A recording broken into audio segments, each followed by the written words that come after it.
তিরমিজি শরীফের 218 নম্বর একটা হাদিসের বর্ণনা।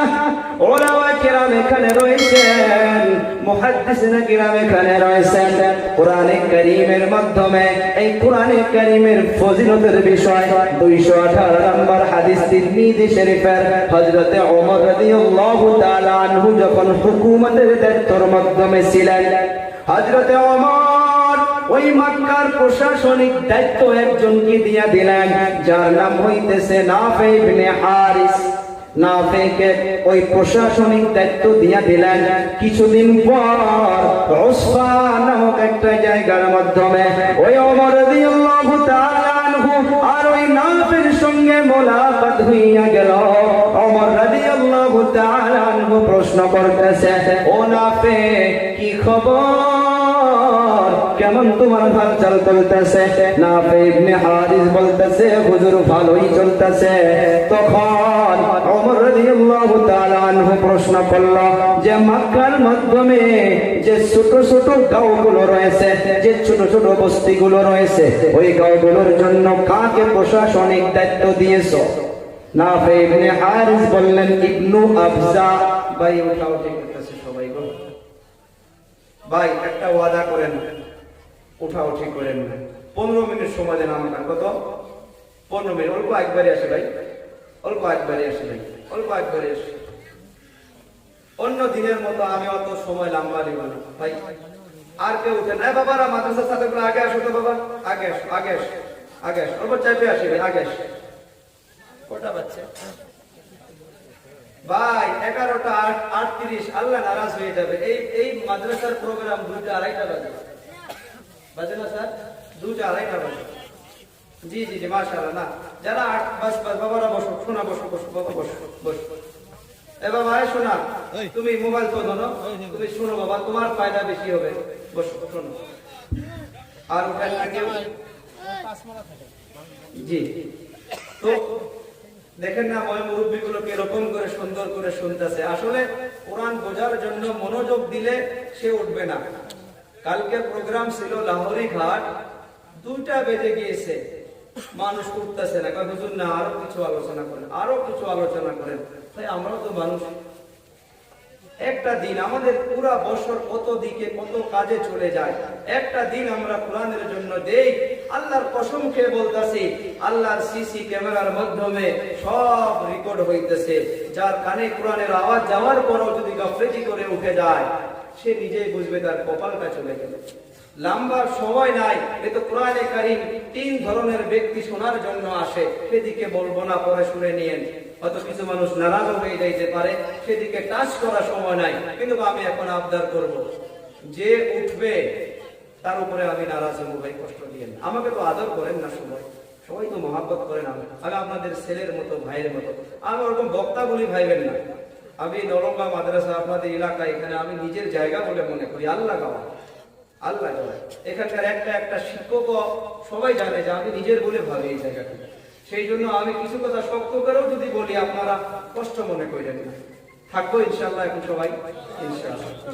তো মক্কার প্রশাসনিক দায়িত্বের জন্য ওমর রাদিয়াল্লাহু তাআলা আনহু দায়িত্ব আছে, হুকুমত ওনার হাতে। উনি মক্কার প্রশাসনিক দায়িত্বের জন্য একজন ব্যক্তিকে দিলেন। উনি আবার মক্কার যে আশপাশ ছোট ছোট গাঁওগুলো, সেই গাঁওগুলোর জন্য একজনকে আবার উনি দায়িত্ব দিয়েছে। তার নাম হইতেছে ইবনু আবজা। ওমর রাদিয়াল্লাহু তাআলা আনহু উসফান নামক জায়গার মাধ্যমে নাফের সঙ্গে মোলাকাত হইয়া গেল। নাফেকে প্রশ্ন করতেছেন, নাফে, মক্কার মাধ্যমে যে ছোট ছোট গাঁওগুলো রয়েছে, ওই গাঁওগুলোর মাধ্যমে প্রশাসনিক দায়িত্ব আপনি কাকে দিয়েছেন? উনি বলল, ইবনু আবজা। বলে, ইবনু আবজা আবার কে? বলে, উনি আগে গোলাম ছিল, তাকে আজাদ করা হয়েছে। ওই আজাদ করণীয় গোলামকে প্রশাসনিক দায়িত্ব দিয়ে দিয়েছি। ওমর রাদিয়াল্লাহু তাআলা আনহু অল্প অবাক হইয়া গেল। ওমর প্রশ্ন করতেছে, একটা গোলাম কেমন করে কুরসিতে বসতে পারে, কেমন করে প্রশাসনিক দায়িত্বের মাধ্যমে বসতে পারে? ওমরের মকসদ এইটা ছিল না যে সে গোলাম জন্য এমন ভাবে বলতেছে। ওমরের নিয়ত এইটা ছিল যে একটা গোলাম সে যদি প্রশাসনিক দায়িত্বে বসে সে পড়ালেখা ভালো করে করতেছে কিনা, কারণ সে হিসাব পাতি ভালো করে রাখতে পারবে কিনা, এই চিন্তায় পড়ে ওমর নাফেকে বলেছিল, একটা গোলামকে কেমন করে প্রশাসনিক দায়িত্ব দিতে পারো? নাফের জবাব শুনুন, কি জবাব দিল। নাফে ইবনে হারিস ওমরকে বলতেছে, ও হুজুর, সে গোলাম থাকতে পারে, তার ভিতরে আমি 3টা গুণ দেখতে পেরেছি। কয়টা? বলি, কয়টা গুণ? 3টা গুণ দেখতে পেরেছি। ওমর রাদিয়াল্লাহু তাআলা আনহু প্রশ্ন করল, প্রথম নাম্বার কি গুণ বলো? নাফে ইবনে হারিস বলতেছে, ও হুজুর, সে আগে গোলাম ছিল, তাকে আজাদ করা হয়েছে। 3টা গুণের ভিতরে তার ভিতরে প্রথম নাম্বার গুণ যেটা পেয়েছি, সে গুণটা হইতেছে সে মহান আল্লাহর কালাম অর্থাৎ কোরআনে কারীমকে সুন্দর করে তিলাওয়াত করতে পারে। সুবহানাল্লাহ, বাড়ি দেখো। 2 নাম্বার গুণ হইতেছে ইলমুল ফারাইজ, সে ইলমুল ফারাইজ ভালো করে জানে। 3 নাম্বার গুণ হইতেছে সে কাজী, সে সুন্দর করে বিচার করতে পারে।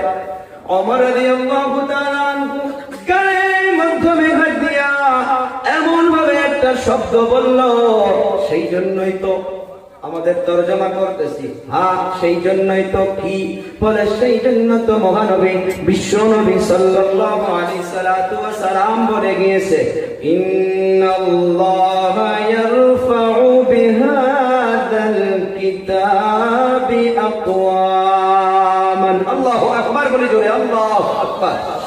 ওমর রাদিয়াল্লাহু তাআলা আনহু বলতেছে, সেই জন্য তো মহানবী সাল্লাল্লাহু আলাইহি সাল্লাতু ওয়া সালাম বলে গিয়েছে যে নিশ্চয় নিশ্চয় কোরআনে কারীম এক দলকে, এক শ্রেণীর মানুষকে, একটা জামাতকে, একটা ব্যক্তিকে, একদল লোককে এই কোরআনে কারীম নিম্ন শ্রেণী থেকে মর্যাদাশীল সম্মানীয় বানায়া দেয়।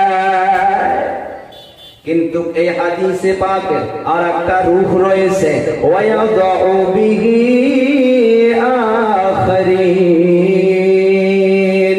একদলকে যেমন করে সম্মানীয় বানায়া দেয়, একদলকে যেমন করে কুরসি দিয়া দেয়, একদলকে যেমন করে মর্যাদাশীল বানায়া দেয়, একদলকে যেমন করে সম্মানীয় ব্যক্তি বানায়া দেয়, আমরা সতর্ক হইয়া যাই। ওয়ায়াদউ বিহি আখারিন। আর একদল এমন শ্রেণীর লোক রয়েছে যাদেরকে কোরআনে কারীম এই দুনিয়ার মাধ্যমে লাঞ্ছিত, বঞ্চিত, বেইজ্জতির মালা গলার মাধ্যমে পরাইয়া দেয়। তারা কারা জানেননি? তারা কারা জানেননি? যারা এই কোরআনকে বেয়াদবি করব, যারা এই কোরআনকে অসম্মানিত করব, যারা এই কোরআনে কারীমের পিছনে সময় দেব না, যারা কোরআনে কারীমকে অন্তর দিয়া মহব্বত করব না। আফসোসের বিষয় হলো যুবক বাবারা, বন্ধুরা, আজ 10-15 বছর আগে পড়ায় বাড়িতে সকাল বেলা কোরআনে কারীমের আওয়াজ গুনগুন গুনগুন করে পাওয়া যাইতো না? দাদাগুলো, মামাগুলো, চাচাগুলো, চাচিগুলো দেখবেন সকালে কোরআন পড়ছে। কি হইয়া গেল? মানুষ শান্তি তালাশ করতেছি, কোরআন বলতেছে, রে মুমিন, তোমার জন্য এই কোরআন হইতেছে শিফা। সুবহানাল্লাহ বলি। তোমার জন্য কোরআন হইতেছে রূহের বিমারের দাওয়া, তোমার জন্য কোরআন হইতেছে মানুষের এই মাইন্ডের বিমারের দাওয়া। মুমিনের জন্য খাস করে স্পেশাল ভাবে হইতেছে কোরআন মুমিনের জন্য রহমত। কোরআন তিলাওয়াত বন্ধ হইয়া গিয়েছে, আমার আপনার বাড়ি থেকে রহমত চলে গিয়েছে, আমার আপনার বাড়ি থেকে বরকত চলে গিয়েছে। তিরমিজি শরীফের আরেকটা হাদিসের বর্ণনা আমি বলতাছি। দয়ার নবী বিশ্ব নবী সাল্লাল্লাহু আলাইহি সাল্লাতু ওয়া সাল্লামের এই হাদিসে মুবারাকার ভিতরে হাদিসটা বর্ণনা আবু সাঈদ খুদরি রাদিয়াল্লাহু তাআলা আনহু। একটা ছোট্ট একটা ঘটনা আবু সাঈদ খুদরি রাদিয়াল্লাহু তাআলা আনহু বর্ণনা করতেছে যে একজন উসাইর ইবনে হুযাইর, তার সন্তানের নাম ইয়াহইয়া। ইয়াহইয়া তার ছোট বাচ্চা। এই উসাইর ইবনে হুযাইর বাড়ির মাধ্যমে রাত্রের অন্ধকারে তার ছোট বাচ্চাকে ঘুমায়া রেখেছে। যুবক রে, বাবারা, বন্ধুরা, মনোযোগের শোনো, নিজের অন্তরে ফিট করি, আমরাও তো মানুষ, আমরা কোন পথে চলতেছি নিজেও কোরআন পড়তে জানি না, কোরআনওয়ালাকে আমরা তিলাওয়াত শুনতে পারি না।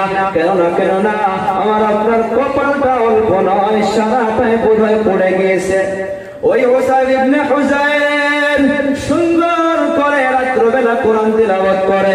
তার খুঁটির মাধ্যমে একটা সাওয়ারি তার ঘোড়াকে বাঁধা আছে। যতই তিলাওয়াত করে ঘোড়াটা চাপানো শুরু করে, আবার তিলাওয়াত বন্ধ করে দেয়, ঘোড়াটা লাফানো বন্ধ করে দেয়, আবার তিলাওয়াত শুরু করে দেয়, ঘোড়াটা লাফানো শুরু করে দেয়। এমন করতে করতে করতে করতে তার অন্তরে ভয় এসে গেল যে ঘোড়াটা লাফাইতে লাফাইতে যেন আমার সন্তানের উপরে পড়ে না যায়, আমার সন্তানের যদি ইন্তেকাল হইয়া যায়। এই ভয়ের মাধ্যমে উসাইদ কোরআন তিলাওয়াত বন্ধ করে দিল। বন্ধ করে দেওয়ার পর বাহিরে হইল। বাহির হওয়ার পর আসমানের দিকে লক্ষ্য করে দেখে তার বাড়ির থেকে ঠিক উপরে আসমানে কি যেন নূরের মতো প্রহর চলে যাইতেছে। উসাইদ ইবনে হুযাইর বুঝতে পারে নাই। এই ঘটনাটা দেখিয়া সকালবেলা দয়ার নবীর দরবারে চলে গেল। যাওয়ার পর বলতেছে, ইয়া রাসূলুল্লাহ ওয়া হুজুর, আমি রাত্রবেলা আমার আস্তাবলের মাধ্যমে, আমার থাইকা জায়গার মাধ্যমে, আমার বাড়ির মাধ্যমে আমি কোরআন তিলাওয়াত শুরু করে দিয়েছিলাম। আমার ঘোড়াটা বাঁধা ছিল, আমার ছোট সন্তান আমার নিকটে ঘুমায়া ছিল। আমি যতই কোরআন তিলাওয়াত করি ততই ওই ঘোড়াটা লাফায়। দয়ার নবী বলল, তুমি আরো তিলাওয়াত করতা। উসাইদ বলতেছে, ও হুজুর করেছি। বলে আরো করতা? বলে হুজুর করেছি। বলে আরো কোরআন পড়তা? বলে হুজুর পড়েছি। আমি পড়তে পড়তে শেষ মুহূর্ত ভয় হইয়া গেল এই ঘোড়াটা লাফাইতে লাফাইতে আমার সন্তানের উপরে যেন পড়ে না যায়। এই জন্য আমি কোরআন তিলাওয়াতকে বন্ধ করে দিয়েছি। আমি কোরআন তিলাওয়াত বন্ধ করার পর আসমানের দিকে লক্ষ্য করে দেখি আসমানের মাধ্যমে কি যেন লাইটের প্রহরের মতো, নূরের প্রহরের মতো কি যেন আসমানের দিকে চলে যাইতেছে। দয়ার নবী উসাইদকে বলতেছে, উসাইদ, তিলকাল মালাইকা। আল্লাহু আকবার। উসাইদ, তুমি তোমার বাড়ি থেকে আসমানের দিকে লক্ষ্য করে যেগুলো জিনিস দেখেছ, ওগুলো কোনো প্রহর ছিল না, সেগুলো আল্লাহ তাআলার রহমতের ফেরেশতা তোমার কোরআন তিলাওয়াত শোনার জন্য এসেছিল। সুবহানাল্লাহ। উসাইদ ইবনে হুযাইর কে আরো বলতেছে, আমার আপনার নবী, উসাইদ, তুমি যদি কোরআন তিলাওয়াত বন্ধ না করে দিতা রে উসাইদ, ফজরের সময় হইয়া যাইত, মুরব্বী মানুষ নামাজে চলে যাইত। নামাজে যাওয়ার সময় তোমার বাড়ির দিকে লক্ষ্য করে মানুষ যখন দেখত, মানুষ নিজের চক্ষুর দ্বারা আল্লাহর অগণন ফেরেশতাকে মানুষ নিজের চক্ষুর দ্বারা তোমার বাড়িতে দেখতে পারত। সুবহানাল্লাহ বলে। ও বাবারা, বন্ধুরা, এই হাদিসের দ্বারা একটা জিনিস প্রমাণিত হইয়া যায়, আমি আপনি যদি কোরআন তিলাওয়াত করি রে বাবারা, বন্ধুরা, মানুষ না শুনলে কি হবে, কেউ না শুনলে কি হবে, আল্লাহ তাআলার ফেরেশতা আপনার কোরআন তিলাওয়াত নিশ্চয় শুনবে। সুবহানাল্লাহ বলি। এই যে মাদ্রাসার মাধ্যমে, বাড়ির মাধ্যমে যদি একজন ব্যক্তি কোরআন তিলাওয়াত করলে আল্লাহর রহমতের ফেরেশতা কোরআন তিলাওয়াত শোনার জন্য আসতে পারে। আপনারা অন্তরে হাত দিয়া বলে যান, এই মাদ্রাসার মাধ্যমে শত বাচ্চা দিন রাত কোরআনে কারীমকে গুনগুন করে কোরআন তিলাওয়াত করতে থাকে। এই নলঙ্গাবাসীর মাদ্রাসার মাধ্যমে আল্লাহ তাআলার কত রহমতের ফেরেশতা আসে, সেটা কেউ হিসাব করে শেষ করতে পারে না। আর এই রহমতের ফেরেশতা আসার জন্য এই এলাকার মাধ্যমে রহমত ছড়ে যায়, এই এলাকার মাধ্যমে বরকত চলে যায়। ও বাবারা বন্ধুরা, কিন্তু আফসোসের বিষয় দুঃখজনক হইলেও বলতে লাগবে, এই মাদ্রাসার তাআল্লুক আগে আমি বলে গেলাম দুনিয়ার কোন ছোট মোটো জায়গার সঙ্গে তাআল্লুক নয়। মদিনাতুল মুনাওয়ারায় আল্লাহ তাআলা যখন নিয়ে গেল, আমি ওই জায়গাটুকুর মাধ্যমে বারবার তাকাইয়া দেখে দেখে চোখের পানি ছেড়ে দিয়েছি রে বাবারা বন্ধুরা। ওই মাদ্রাসার সর্বপ্রথম আমার আপনার নবী, বিশ্ব নবী সাল্লাল্লাহু আলাইহি সাল্লাতু ওয়া সালাম করেছে।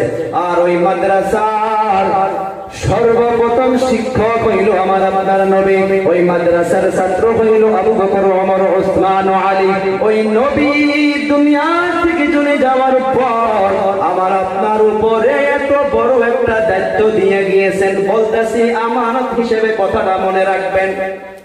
হুজুরেরা রয়েছে, জিজ্ঞাসা করে নেবেন যে আকসাদুল এই কথাটা বলে গেল কতটুকু সত্য, কতটুকু সত্য আপনারা তাহকিক করে নিতে পারেন।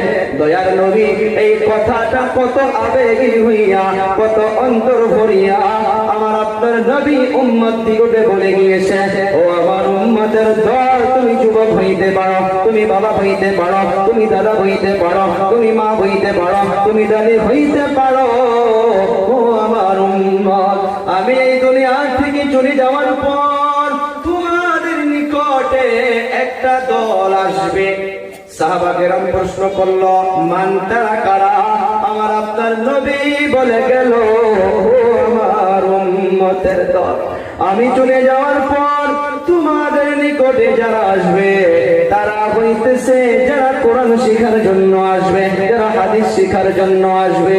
আমি নবী হইয়া তোমাদিগকে দায়িত্ব দিয়া গেলাম তাদের সঙ্গে যেন ভালো আচরণ করা হয়, তাদের সঙ্গে যেন ভালো ব্যবহার করা হয়। এই কথাটা আমি এককাল কুমার মাধ্যমে খাদিমুল কোরআন ওয়াল মাসাজিদ হযরত মাওলানা গোলাম মোহাম্মদ ওয়াস্তানবী সাহেব দামাত বারাকাতুহুল আলিয়া, উনি যখন ছাত্রদেরকে নিয়ে বসেছিল, ছাত্রদেরকে নিয়ে বারবার মাঝে মাঝে কথাটা বলে, রে বাবা, তোমরা তোমার মা বাবার আমানত, তোমাদিগকে আল্লাহ তাআলা আমার দায়িত্বের জন্য পাঠাইয়া দিয়েছে।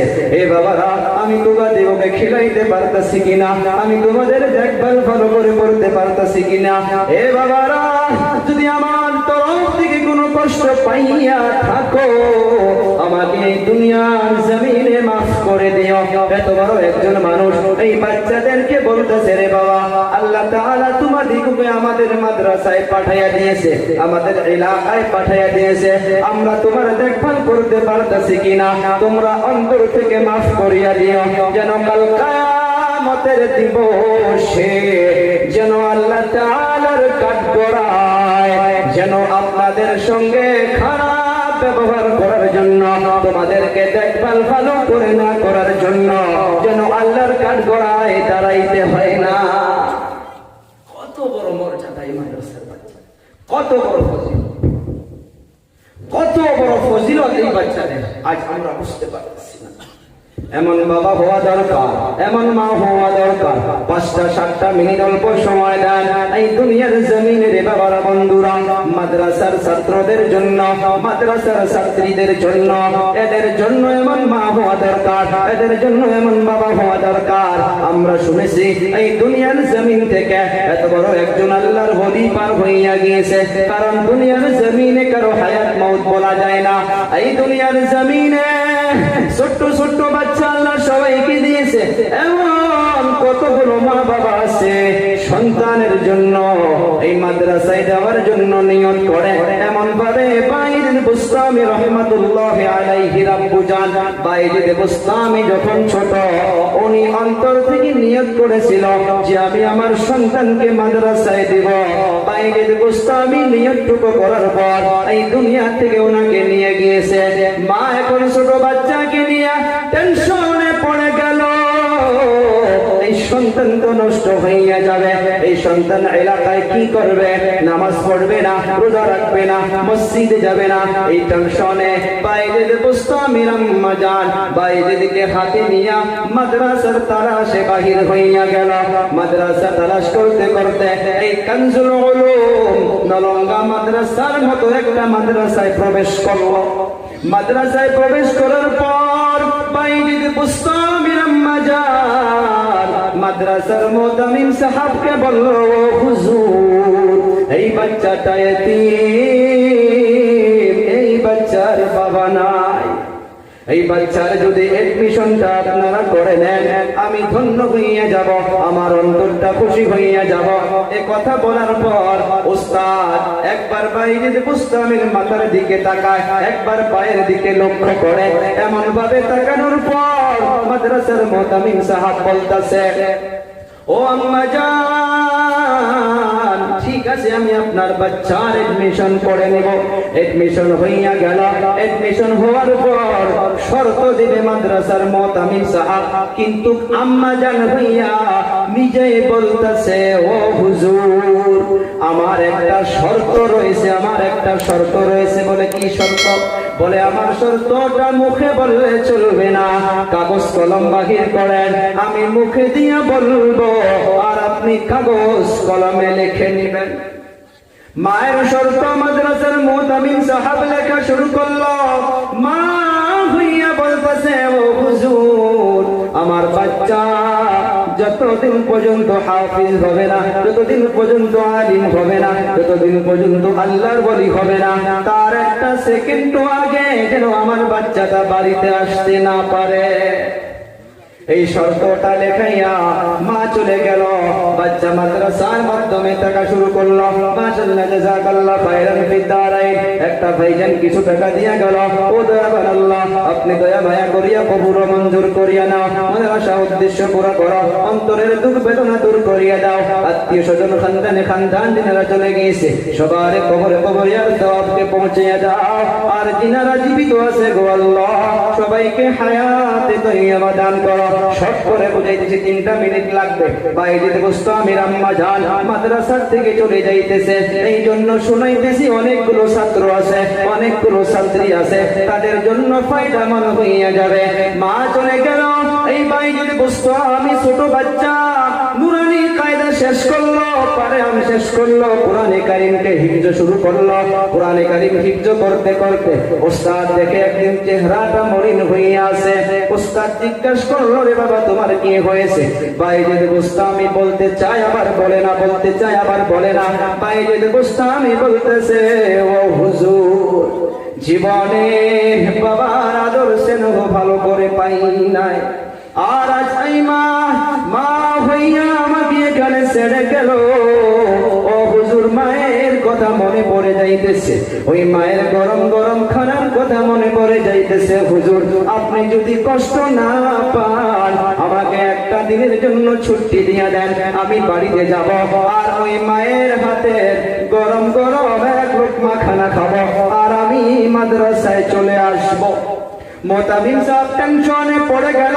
একদিকে মায়ের শর্ত, একদিকে বাপ বাচ্চার চেহারার দিকে তাকায়।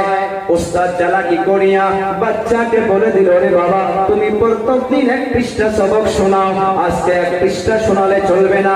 এই ঘটনাটা যারা মাদ্রাসা পড়েন নাই তারা বুঝতে পারবেন না। যত বড় বড় উলামা কিরাম রয়েছে তাদের চক্ষু দিয়া পানি এসে যায়, কেননা জানেন মাদ্রাসার জিন্দেগিটা এত কষ্টদায়ক জিন্দেগি। কোন সময় মায়ের কথা মনে পড়ে, কোন সময় বাবার কথা মনে পড়ে, কোন সময় বোনের কথা মনে পড়ে যায়, কোন সময় ছোট ভাইয়ের কথা মনে পড়ে যায়। এই সমস্ত কষ্টকে অন্তরের মাধ্যমে কেটে রেখে আল্লাহর কোরআনের জন্য সমস্ত উলামা কিরাম কত না কত চোখের পানি ছেড়ে ছেড়ে এই উলামা কিরামদেরকে আল্লাহ তাআলা কাউকে হাফিজ বানায়, কাউকে আলিম বানায়। সবাই কষ্ট করে করে আল্লাহর এই মহান কালামুল্লাহ শরীফকে অধ্যয়ন করে।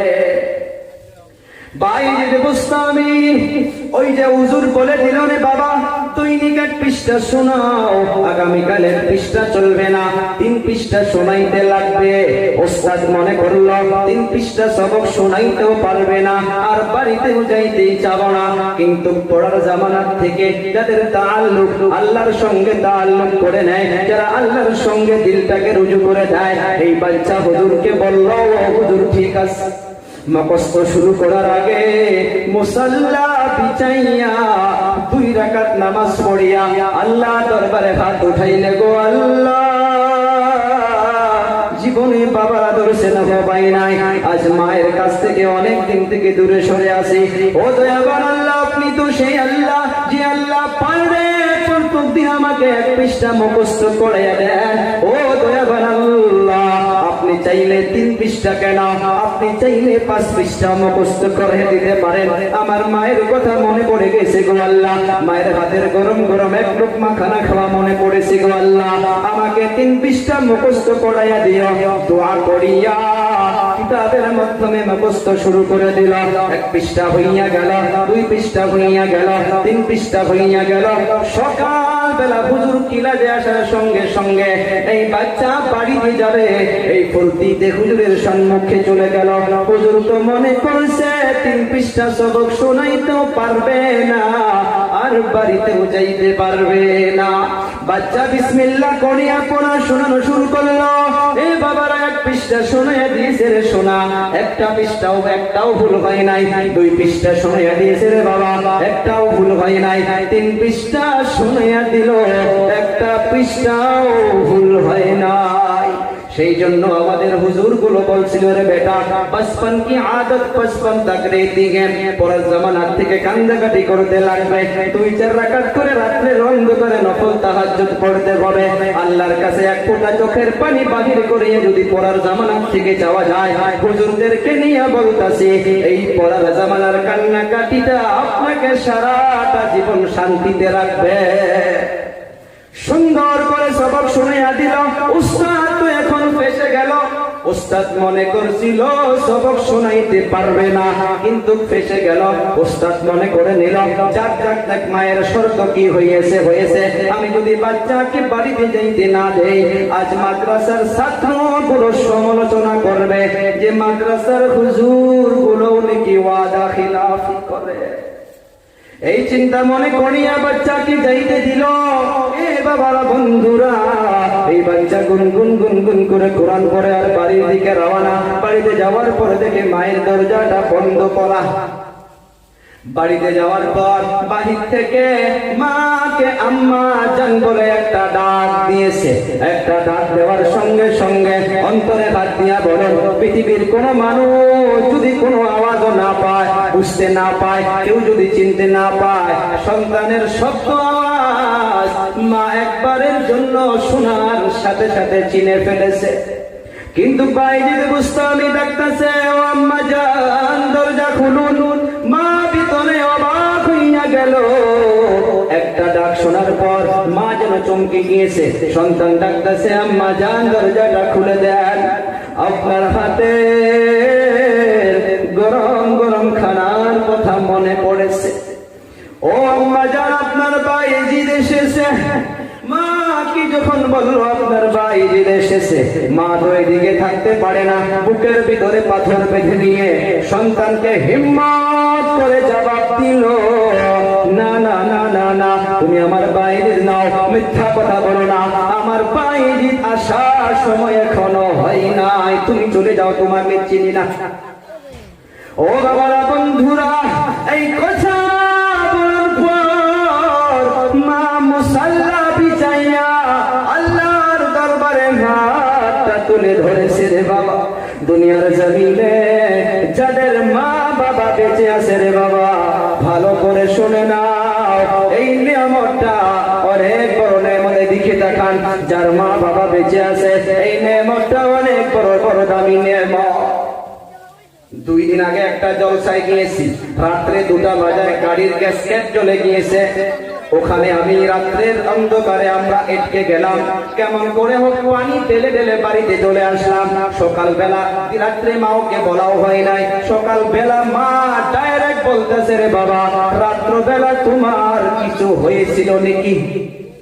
দুনিয়ার কেউ বুঝতে না পারলে রে বাবা, আপন মা সন্তানের অন্তরের খবর জানে না, নাই আগে বুঝতে পারে নাই দুঃখ বেদনা ডাইরেক্ট যদি বলতে না পারে, মায়ের দিলের মাধ্যমে কেমন যেন পড়ে। ভাই যদি বুঝতো আমি বাড়ি থেকে মাদ্রাসার দিকে রওনা শুরু করলো, মা মুসাল্লা বিছায়া চোখের পানি ছেড়ে দিয়া আসলটা এমন ভাবে উঁচু করিয়া আল্লাহর কাছে দোয়া করতেছে, হাতটা তুলে আল্লাহর কাছে কান্নাকাটি করতেছে। মাদ্রাসায় চলে যাওয়ার পর মুতামিম সাহেব দেখে বাচ্চার চেহারা মলিন হইয়া আছে, এত শর্ট টাইমের মাধ্যমে ফিরে আসলাম। হুজুর জিজ্ঞাসা করে, রে বাবা তুমি কেন এত জলদি চলে আসলা?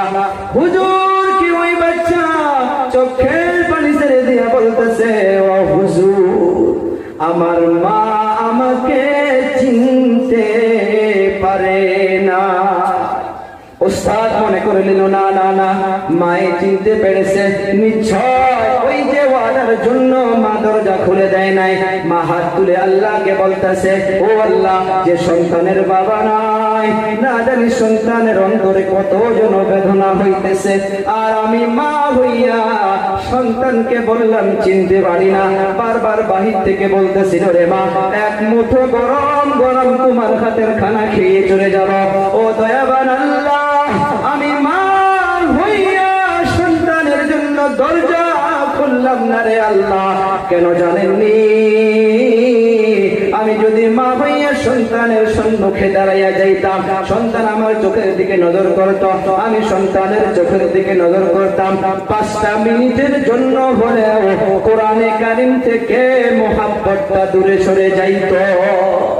কত মোহাব্বত কোরআনে কারিমকে। এখানে উস্তাদ যখন বাচ্চার চোখের মাধ্যমে জল দেখলো, উস্তাদ মাথাটা বোলাইয়া দিয়া উস্তাদ মুসাল্লা বিছায়া হাত তুললো। এ বাবা একদিকে মায়ের দোয়া, একদিকে রোহানি আব্বু জানের দোয়া, অর্থাৎ উস্তাদের দোয়া, দুই দোয়া একত্রিত হইয়া আল্লাহর আরশে গিয়ে কাঁপাকাঁপি শুরু হইয়া গিয়েছে। আল্লাহ থাকতে পারলো না, আল্লাহ ফয়সালা করে দিল। কিতাবের পৃষ্ঠায় পাওয়া যায় এক লাগাতার 16টা বছর বাইরে বসে আমি বাড়িতে যাই নাই। 16 বছর পর ওই মাদ্রাসার মুতামিম সাহাবের স্বপ্নের মাধ্যমে আমার আপনার নবী বিশ্ব নবী স্বপ্নের মাধ্যমে এসে গেল। আসার পর বলতেছে, ও মাদ্রাসার মুতামিম সাহাব, আপনাদের মাদ্রাসায় বাইদ নামের একজন ছাত্র আছে, তার তরবিয়ত মোকাম্মল হয়েছে, তার শিক্ষা মোকাম্মল হয়েছে, তার জন্য উম্মত পিপাসা হয়ে আছে, তাকে আর এখানে রাখো না, তাকে বিদায় করিয়ে দাও, সুসম্মানে তাকে ইজ্জতের সহিত রওনা করিয়ে দাও। স্বপ্ন ভেঙে গেল। সকালবেলা সবাইকে জমা করলো, জমা করিয়া এমন ভাবে সম্মুখে তাকে ডেকে নিয়া মুতামিম সাহেব নিজের পাগড়িটা বাইদ বুস্তামির মাথার মাধ্যমে দিয়া দিল।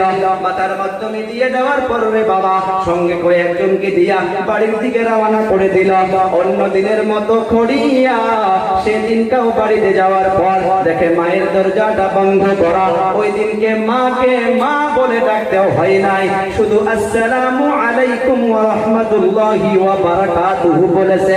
এতটুকু বলার সঙ্গে সঙ্গে মা দরজা খুলে চোখের পানি ছেড়ে দিয়া সন্তানকে বুকের মাধ্যমে জড়িয়ে নিয়ে সন্তানকে পেশানিতে চুমো দিয়া সন্তানকে বসতে দিলাম।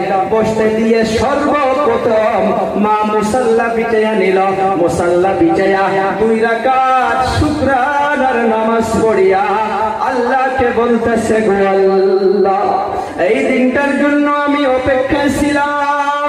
ও দয়াবান আল্লাহ, আপনার যদি ইচ্ছা হয় এখনই আমাকে দুনিয়া থেকে নিয়ে যাইতে পারো। আর আমার মনের আশা পূরণ হইয়া গিয়েছে। ও বাবারা, বন্ধুরা, অনেক বাবার চোখের মাধ্যমে জল এসে গিয়েছে।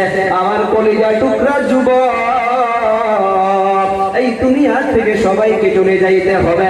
এই কোরআনের সঙ্গে আমি আপনার সময় দেই।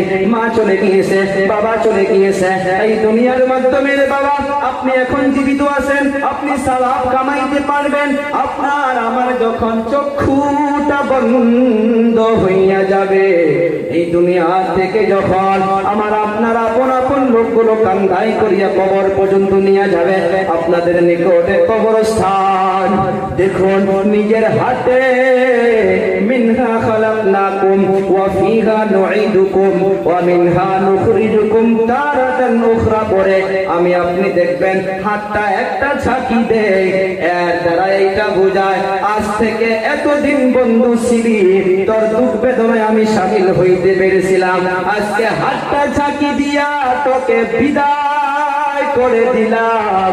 অন্ধকার কবরে তোর সঙ্গে কি হবে কি না হবে, আপন বাবাও হাতটা ঝাঁকি দিয়া বাড়ির দিকে চলে যায়।